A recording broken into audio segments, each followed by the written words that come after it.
Magandang araw sa inyo mga kadya. Ako si Willie. 25 anyos lang ako noon. Nagtatrabaho bilang isang security guard sa isang kilalang mall sa Davao City. Simple lang buhay ko. Ang pangarap ko lang noon, makatulong sa pamilya ko. At balang araw, makahanap ng babaeng makakasama ko habang buhay. Ang pamilya ko'y simple lang din. Ang tatay ko ay isang jeepney driver. Samantalang ang nanay ko naman ay may bahay. May mga kapatid din ako na nag-aaral pa noon. Bilang panganay, nasa akin ang bigat ng responsibilidad na tulungan sila.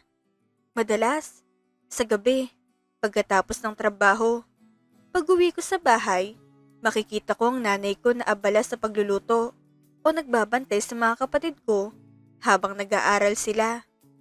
Minsan, nagkaroon ako ng gutom sa daan, pero hindi ko iyon pinapansin. Iniisip ko lang pamilya ko at kung paano ko matutulungan ng bawat isa. Ang trabaho ko bilang gwardya ay sapat lang para sa pang-araw-araw na pangangailangan namin.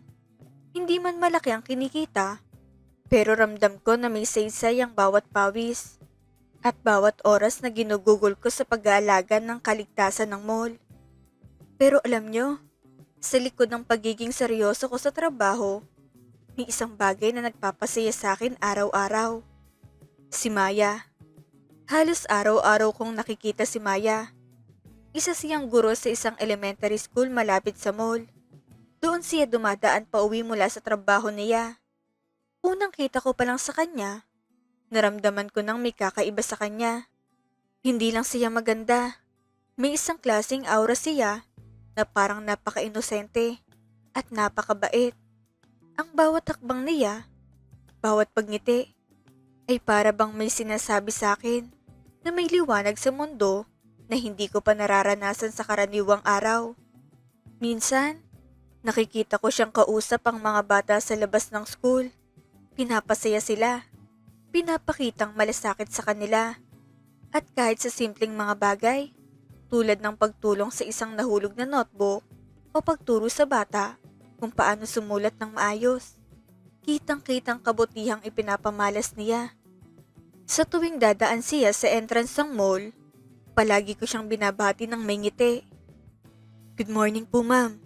O di kaya'y, ingat po kayo ma'am. Noong una, tumatango lang siya o kaya'y ngumingiti rin ng bahagya. Pero siguro, napansin niyang pagiging magalang ko at ang consistency ko sa pag-assist sa mga customer. Ang mga simpleng pagtingin ko sa kanya ay may kasamang damdamin na hindi ko masyadong maipaliwanag. Isang halo ng paghanga at saya na walang kapantay. Unti-unti, naging komportable siya sa akin. Minsan, hihinto siya sandali at magtatanong tungkol sa trabaho ko. Hindi ka ba napapagod maghapon na nakatayo, Willie? O kaya, kumusta naman ang araw mo dito? Ang mga simpleng tanong na iyon ay sapat na para sumaya ako ng buong araw. Madalas, nakikita ko ang mga mata niya na kumikislap at sa bawat salita niya, parang binubura ang lahat ng pagod ko. Minsan nga, napapansin kong may bahagyang kulay rosa sa pisngi niya kapag siya'y nagbibirong tawa o nagbubukas ng isang ngiti sa akin. Isang ngiti na para bang sa akin lang nakalaan. Sa katunayan, si Mayang dahilan kung bakit nasasabik akong pumasok sa trabaho. Ang makita lang siyang nakangiti ay parang sapat na bayad na sa lahat ng pagod ko. Pero sa likod ng lahat ng iyon, alam kong hanggang kaibigan lang maaari naming kahinatnan. Isang gwardiya lang ako, habang siya ay isang lisensyadong guro. Madalas kong kinakausap ang sarili ko. Pinapaalala na dapat manatiling maingat at huwag lumabi sa damdamin. Ngunit, sa bawat araw na nakikita ko siya, tila ba mas lalo pang lumalalim ang paghanga ko. At minsan, ay hindi ko maiwasang mangarap ng kaunting higit pa sa pagkakaibigan.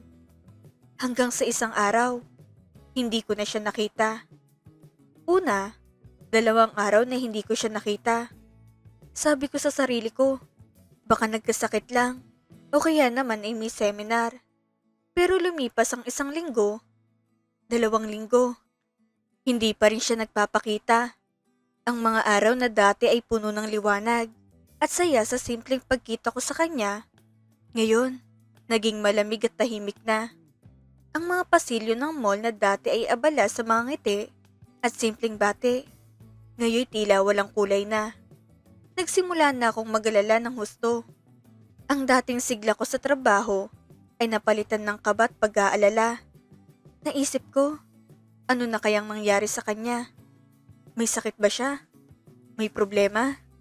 Bakit hindi man lang siya magsabi o nagpasabi? Madalas kong ginugugol ang break time ko sa pag-iisip. Naglalakad sa paligid ng entrance. Umaasang may makikitang kilalang muka. Kahit sa malayo. Ang bawat araw na lumilipas ay mas lalo lang nagpapalalim sa pagkabahala ko. Dahil sa labis na pag-aalala, naglakas loob na akong hanapin siya sa social media. Hinalughog ko ang Facebook hanggang sa mahanap ko ang profile niya. Maya Cruz. Doon ko nakita na hindi na siya active. Simula noong araw na huli ko siyang nakita. Ang puso ko'y parang bumigat sa pagtingin sa kanyang profile. Ramdam ko ang kawalan at ang kawalang sigurong bumabalot sa akin. Nag-message ako sa kanya. Mamaya, kumusta po kayo? Hindi ko na po kayo nakikitang dumadaan sa mall. Sana okay lang kayo. Ilang araw pang lumipas bago ko nakita na seen na ang message ko. Pero hindi siya sumagot. Ang bawat sandali na lumilipas ay parang panibagong hampas sa aking dibdib. Ang kaba, ang pag-aalala, ang kawalang katiyakan. Nag-message uli ako. Mamaya, kung may problema po kayo, handa po akong makinig. Nag-worry lang po ako sa inyo. Halos hindi ko na mapigilan ang nanginginig kong mga kamay habang pinipindot ang send button. Ramdam kong bigat ng bawat salita. Sa wakas, pagkatapos ng ilang oras na pakiramdam ko'y parang eternidad, nag-reply siya. Willie, pasensya na kung hindi ako nag-reply agad ha. May pinagdadaanan lang akong problema ngayon. Sana maintindihan mo. Ang simpleng reply na iyon ay sapat na para medyo gumaan ang pakiramdam ko. Kahit bahagya lang. Ngunit alam kong may mas malalim pa siyang pinapasan. Para bang may malakas na alon ng lungkot na nakatago sa bawat titik ng mensahe niya. Habang tumatagal, naging mas madalas ang pag-uusap namin sa messenger. Nakita ko ang kanyang mga mata sa bawat salitang isinusulat niya sa chat. Mga mata na punong-puno ng lungkot at takot. Nakita ko na kailangan niya ng makakausap. Ng masasandalan, kahit sandali lang. Kahit sa chat lang. Naramdaman ko ang bigat na dala niya. At sa bawat mensahe, ramdam ko na parang humihingi siya ng kaunting aliw at pangunawa. Minsan, naglakas loob akong magtapat sa kanya ng nararamdaman ko. Mamaya, alam kong kaibigan lang turing niyo sa akin. Pero gusto ko lang pong malaman ninyo na mahal ko po kayo. Alam kong malayo ang agwat natin sa buhay. Pero handa po akong gawin ang lahat para sa inyo. Halos hindi ko mailarawan ang kaba at takot sa sagot niya habang sinusulat ko yun. Para bang bawat salita ay nakalagay sa hangin. Nakabukas sa posibilidad na masaktan ako. Tahimik siya ng ilang sandali. Ang mga sandaling iyon ay parang bumagal ang oras. Bawat segundo ay tumitindi sa dibdib ko. Pagkatapos ng ilang minuto, nag-reply siya. Willie, salamat sa nararamdaman mo ha. Pero hindi ko kayang suklian yan ngayon. Marami pa akong dapat ayusin sa buhay ko. At baka hindi mo magustuhan ng totoo. Nalito ko sa sinabi niya. Anong totoo ang hindi ko magugustuhan?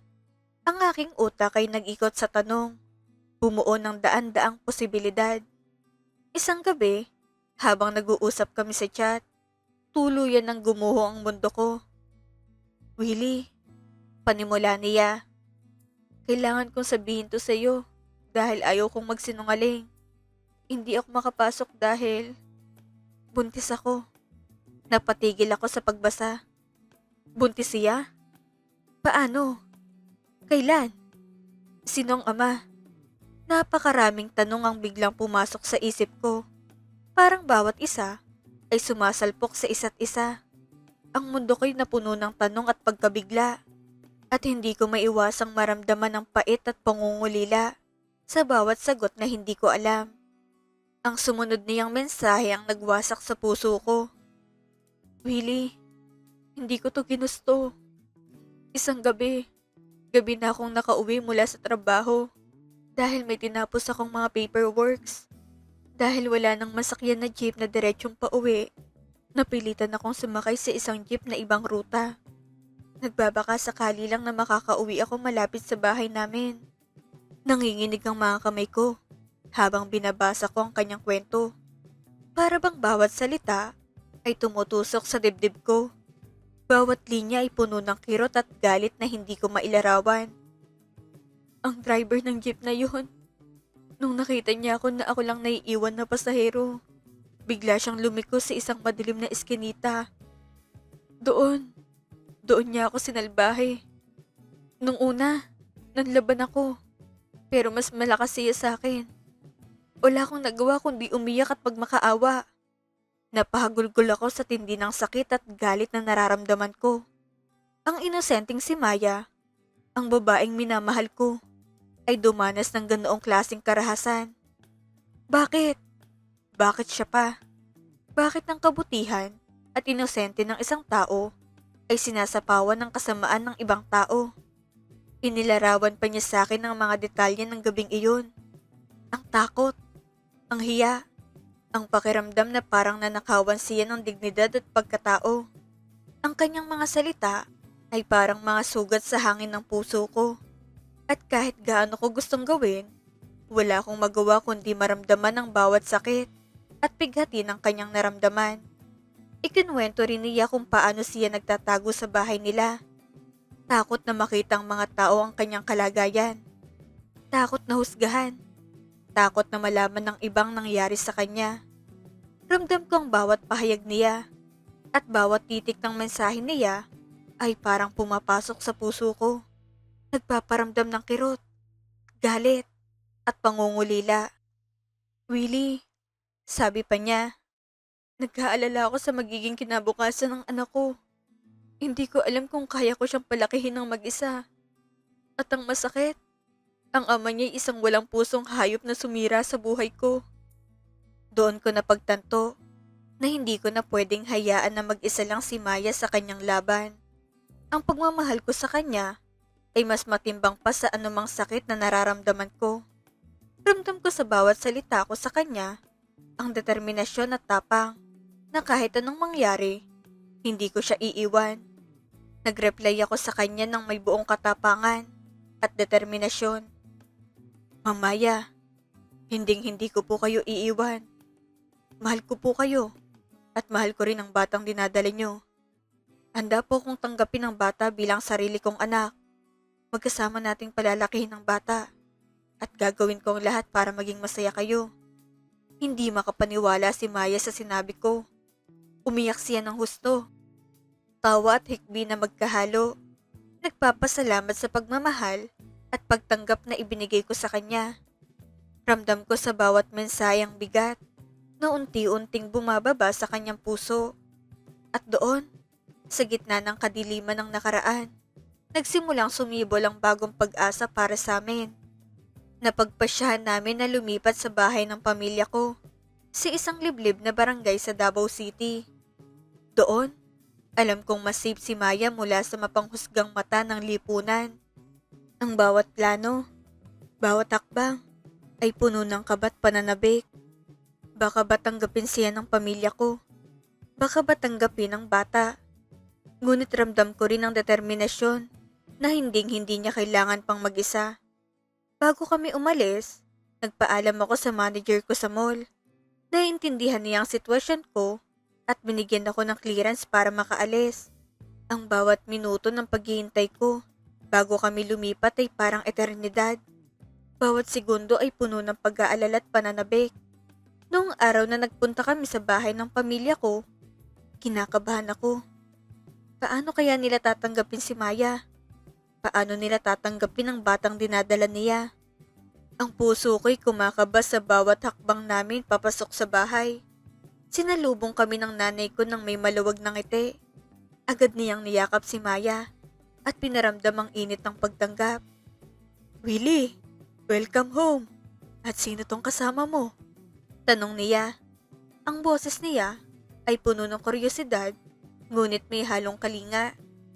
Nay, si Maya po, girlfriend ko. Pagpapakilala ko. At Nay, buntis po siya. Gulat ang reaksyon ng nanay ko, pero agad din itong napalitan ng pag-unawa at pagmamahal. Ano ba namang klaseng tanong yan, Willie? Siyempre, tatanggapin natin siya. Congratulations sa inyong dalawa. Masaya ako sa naging reaksyon ng nanay ko. Pakiramdam ko, gumaan ang pakiramdam ko. Parang unti-unti nang bumabalik ang liwanag sa gitna ng mga ulap ng nakaraan. Pero, ang katuwaan ay biglang napalitan ng kilabot nang pumasok ang tatay ko. Anong kaguluhan to? Tanong niya habang pumapasok sa bahay. Halatang pagod at mainit ang ulo. Isang jeepney driver ang tatay ko. Palaging matapang ang direktang tao. Pero sa mga sandaling iyon, hindi ko alam kung anong nasa isip niya. Agad na napatitig si Maya sa tatay ko. Nakita ko ang takot sa kanyang mga mata, ang nanginginig na katawan, at ang kamay na mahigpit niyang hinawakan sa braso ko. Ang bawat segundo ay parang tumigil at ramdam ko ang bigat ng katahimikan sa paligid. Dahan-dahan, itinaas ni Maya ang kanyang nanginginig na daliri at itinuro ang tatay ko. Siya yun, sabi niya sa nanginginig na boses. Halatang pilit pinipigilan ng luha at bighati. Nalito ko. Ano bang sinasabi mo, Maya? Sino? Tanong ko. Ang boses ko'y halos pumutok sa bigat ng emosyon. Ang tatay mo! Siya ang driver na sumalbahe sa akin. Sigaw ni Maya habang humahagulgol. Ang mga luha niya ay bumagsak sa sahig. Nagiiwan ng bakas ng sakit at galit sa bawat takbang ng kanyang boses. Tila tumigil ang mundo ko sa sandaling iyon. Ang tatay ko, ang lalaking kinagisnan kong modelo at tagapagtanggol.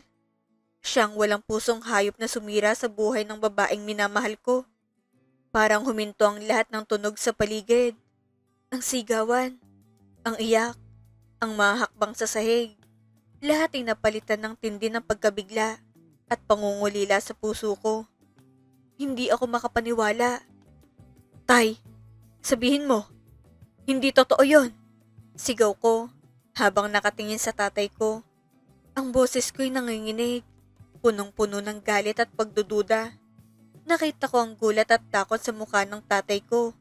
Ang kanyang mga mata ay puno ng pangamba at ramdam ko ang bigat ng sitwasyon na nakatambak sa kanyang dibdib. Willie, ano bang sinasabi mo? Paano naman mangyayari yun? Sagot niya. Halatang hindi rin niya alam kung paano haharapin ang katotohanan iyon.